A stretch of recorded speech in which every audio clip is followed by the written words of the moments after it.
বিশ্ববিদ্যালয়ে বিচার বহির্ভূত হত্যাকাণ্ড পরিচালনা করছে। ইতিমধ্যে সরকার গ্রেপ্তার করেছে অধিকাংশ তার ছাত্রলীগ এবং যুবলীগের কতিপয় লুকিয়ে থাকা সন্ত্রাসী।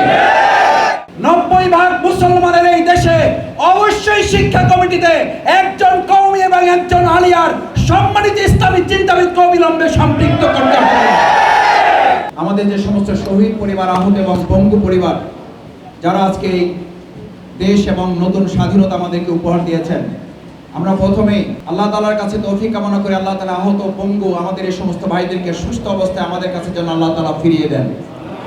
পাশাপাশি আমরা অন্তর্বর্তীকালীন সরকারের কাছে উদাত্ত আহ্বান জানাতে চাই, যদি রাষ্ট্র মেরামত করতে হয় তাহলে রাষ্ট্র মেরামতের প্রথম অংশ হিসাবে মেরামতের জন্য একটা পরিবারকে, একটা রাষ্ট্রকে গঠন করার জন্য আমরা মনে করি যে রাষ্ট্র গঠনের জন্য যারা জীবন দিয়েছে, রাষ্ট্রকে সঠিকভাবে গঠন করার জন্য শহীদদের, আহত পঙ্গু পরিবারগুলোকে গঠন করা সরকারের এবং জনগণের সবচেয়ে বড় দায়িত্ব।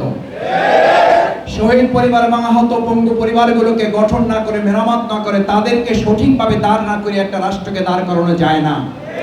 আমরা মনে করি 71 সাল যেমন আমাদের জন্য গৌরবের, 71 যেমন আমাদের জন্য অহংকারের, একই সাথে 2024 সালের জুলাই এবং আগস্টের 5ই আগস্ট আমাদের জন্য ঠিক একইভাবে সম্মান এবং মর্যাদা।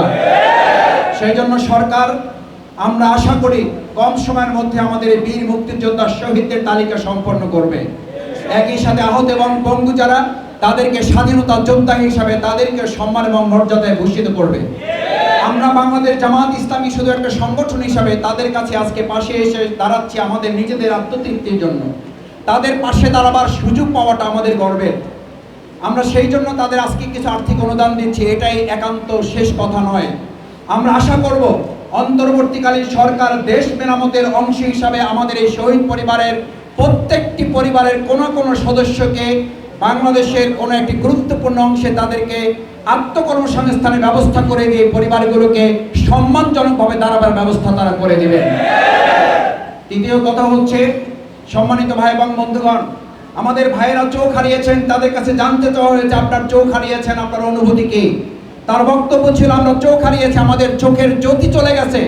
আমাদের এই চোখের জ্যোতি দিয়ে যদি 15.5 বছরের অন্ধকারের বাংলাদেশ আলোর পথ খুঁজে পায়, তাহলে শুধু দুটি চোখ নয়, প্রয়োজনে আমার জীবন দিতে রাজি আছি, তাতে আমার কোনো আপত্তি নেই, আনন্দিত আলহামদুলিল্লাহ। এই হাত হারা, চোখ হারা, পা হারা পঙ্গু ভাইদের বাংলাদেশকে আর নতুন করে কাউকে পঙ্গু বানাতে দেওয়া হবে না। বাংলাদেশের অর্থনীতিকে আর কাউকে পঙ্গু করতে দেওয়া হবে না। এই বাংলাদেশের শিক্ষা খাতকে আর কাউকে পঙ্গু করতে দেওয়া হবে না। এই বাংলাদেশের ব্যাংকগুলোকে আর কাউকে ডাকাতি করতে দেওয়া হবে না। বাংলাদেশের শিক্ষা প্রতিষ্ঠানগুলোকে আর চর্দখলের মতো করে সন্ত্রাসীদের আখড়া বানাতে দেওয়া হবে না। ঢাকা বিশ্ববিদ্যালয়ে আজকে নতুন করে শুনতে পাই ইসলামী ছাত্র শিবির। আমরা বলি, আরে ভাই, বাংলাদেশ ইসলামী ছাত্র শিবিরা ঢাকা বিশ্ববিদ্যালয় তো পরস্পরের সাথে সম্পর্কযুক্ত। বাংলাদেশ ইসলামী ছাত্র শিবিরের যাত্রাই তো এখান থেকে শুরু হয়েছে। বাংলাদেশের ইসলামী ছাত্র শিবির যেমন অহংকারের, ঢাকা বিশ্ববিদ্যালয় অহংকারের, এখান থেকে বাংলাদেশ একটা অহংকারের, গর্বের, মর্যাদার বাংলাদেশ তৈরি করব আমরা। সুতরাং নতুন করে আর পরিবেশ অথবা অন্য কোনো নাম দিয়ে এই স্বাধীন এবং বাংলাদেশের নতুন যে স্বাধীনতার স্বপ্ন আমাদের সামনে তুলে দিয়েছে শহীদ পরিবারের সম্মানিত শহীদেরা, এটা নিয়ে আর কাউকে টালবাহানা করতে দেওয়া হবে না।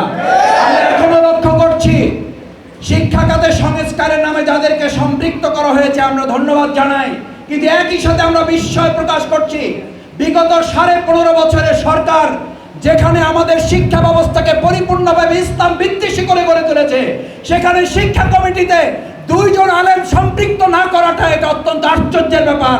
আমরা অতি সত্বর দাবি জানাই 90% মুসলমানের এই দেশে অবশ্যই শিক্ষা কমিটিতে একজন কওমি এবং একজন আলিয়ার সম্মানিত ইসলামী চিন্তাবিদকে অবিলম্বে সম্পৃক্ত করতে হবে। আমরা দ্ব্যর্থহীন কণ্ঠে ঘোষণা করতে চাই, এই 92% মুসলমানের দেশে দেশপ্রেম এবং ইসলামের চেতনাকে উপেক্ষা করে ছাত্র জনতার উই ওয়ান্ট জাস্টিস এই স্লোগানকে আর উপেক্ষা করতে দেওয়া হবে না। উই ওয়ান্ট জাস্টিস এর একমাত্র থিওরি হচ্ছে ইসলামী অনুশাসনের ভিত্তিতে বাংলাদেশ পরিচালিত হবে। সুতরাং আমাদের এই শহীদ পরিবারের সম্মানিত সদস্যবৃন্দকে সামনে রেখে আমরা পরিষ্কার বলতে চাই, আমরা সেই বিচার বহির্ভূত হত্যাকাণ্ডের বিরুদ্ধেই তো লড়াই করতে হয়েছে। আমাদের বিরুদ্ধেই সবচেয়ে বিচার বহির্ভূত হত্যাকাণ্ড চালানো হয়েছে। জামাতের মেধাবী নেতৃত্বকে খুন করা হয়েছে বিচার বহির্ভূত হত্যাকাণ্ডের মাধ্যমে। আজও আওয়ামী লীগ, ছাত্রলীগের ঘাপটি মেরে থাকা কতিপয় সন্ত্রাসীরা বিশ্ববিদ্যালয়ে বিচার বহির্ভূত হত্যাকাণ্ড পরিচালনা করছে। ইতিমধ্যে সরকার গ্রেপ্তার করেছে অধিকাংশ তার ছাত্রলীগ এবং যুবলীগের কতিপয় লুকিয়ে থাকা সন্ত্রাসী। আমরা হুঁশিয়ার করতে চাই, আর কোন বিচার বহির্ভূত হত্যাকাণ্ড ঘটলে বাংলাদেশের জনগণ ছাত্র জনতাকে সাথে করে নিয়ে আর একটা 5ই আগস্ট নয়, প্রত্যেকটা মুহূর্ত থেকে 5ই আগস্ট করে তার উচিত জবাব দেওয়ার জন্য ছাত্র জনতা রাজপথে। আসুন সম্মানিত ভাই এবং বন্ধুগণ, আজকের এই সুন্দর বাংলাদেশকে গড়ার জন্য আমাদের শহীদেরা যে জীবন বাজি রেখেছেন, আজকে এই যাত্রাবাড়ি অঞ্চল, এই শ্যামপুর অঞ্চল, কদমতলী অঞ্চল সবচেয়ে বেশি গুলি চালানো হয়েছে এখানে। আজকে আপনাদের কাছে জানতে চাই, আপনারা সেদিন গুলির মুখে দাঁড়িয়েছেন, আবার যদি দেশের জন্য, আবার যদি ইসলামের জন্য, আবার যদি এই শহীদ পরিবারে রেখে দেওয়া স্বপ্নের জন্য গুলির মুখে দাঁড়াতে হয়, আমরা কি রাজি থাকবো সবাই? এই শহীদ পরিবারকে সামনে রেখে, এই শহীদ পরিবারের সদস্যবৃন্দকে সামনে রেখে আমরা অঙ্গীকার করে যাচ্ছি, আপনারা একা নন, আপনাদের সাথে শুধু বাংলাদেশ নয়, গোটা পৃথিবীর ইসলাম এবং দেশপ্রেমিকরা আপনাদের সাথে আছে।